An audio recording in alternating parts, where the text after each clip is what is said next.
तो भाई इस कलयुग में कोई प्रेम से लेता है तो भी ठाकुर जी प्रसन्न हो जाते हैं, कोई द्वेष से भी लेता है तो भी भगवान बड़े प्रेम से उनको मुक्ति प्रदान करते हैं। कोई गालियां दे करके भगवान का भजन करता है, शिशुपाल ने गालियां देता था, गिन गिन करके 100 गालियां पूरी देता था,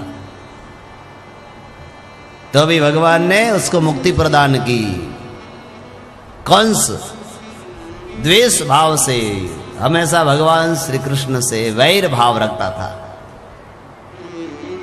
कंस ऐसा वैर करता था, कहीं कोई काला काला जीरा देखता तो दाल को फेंक देता, ये कहां कृष्ण आ गया, काला चीज क्यों आ गई मेरे सामने, ऐसा कृष्ण का नाम।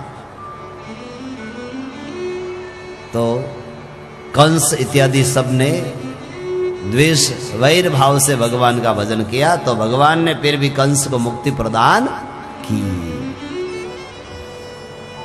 बस शर्त इतनी है इस युग में, इस कलयुग में, भाई कैसे भी लो, चाहे रीझ भजो चाहे खींच भजो, पर भजो जरूर, भगवान का भजन जरूर करो।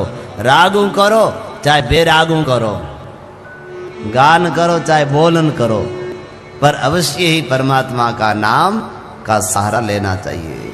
और यही गोस्वामी जी ने पूछा, निर्गुण बड़ा सगुण? बोले कोई नहीं, निर्गुण और सगुण से भी बड़ा है राम का नाम, राम से भी बड़ा है राम का नाम, इसलिए नाम का सहारा ही सबसे बड़ा है।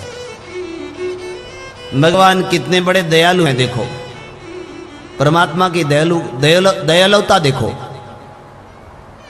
एक महात्मा के आश्रम नदी के किनारे था,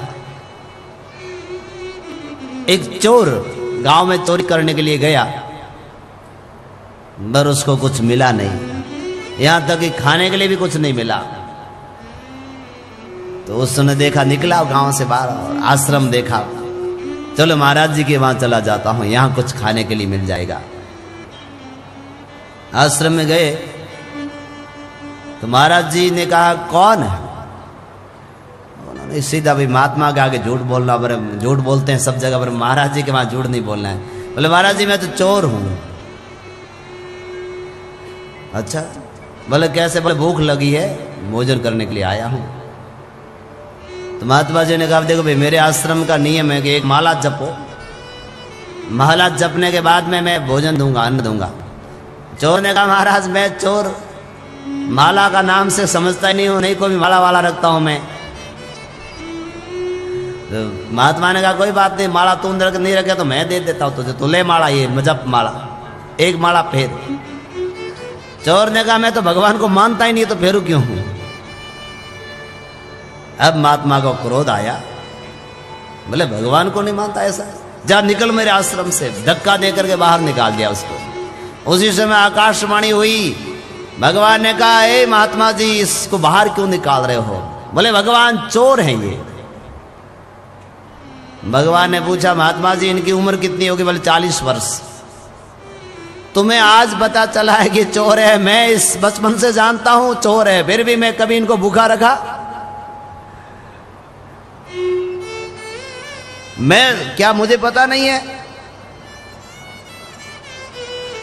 महात्मा जी ने तुरंत देखा भगवान कैसे दयालु है। अरे चोर को भी भोजन देने वाले परमात्मा है, तो चोरों को भी पालने वाले कौन है? रुद्री में चौराणाम पतये नमः। अरे ये तो चोरों का भी सरदार है भगवान शिव। अरे भाई ये जो बड़े बड़े चोर जो डाकू होते वे भी पहले माँ काली की पूजा करते हैं और प्रार्थना करके अगरबत्ती करके धूपियों कर फिर निकले और उनका काम भी सफल हो जाता है। तो भगवान कितने दयालु हैं, चोरों को अपनाते हैं, द्वेष करने वालों को अपनाते हैं। ऐसे मान और कैसे बोले नाम के प्रभाव से भी अपनाते हैं।